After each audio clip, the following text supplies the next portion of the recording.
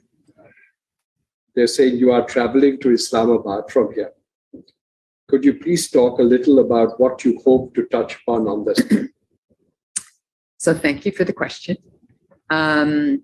Yes, I'm going to Islamabad tonight, and I will be there for the day tomorrow. And it's for a very specific and narrow purpose.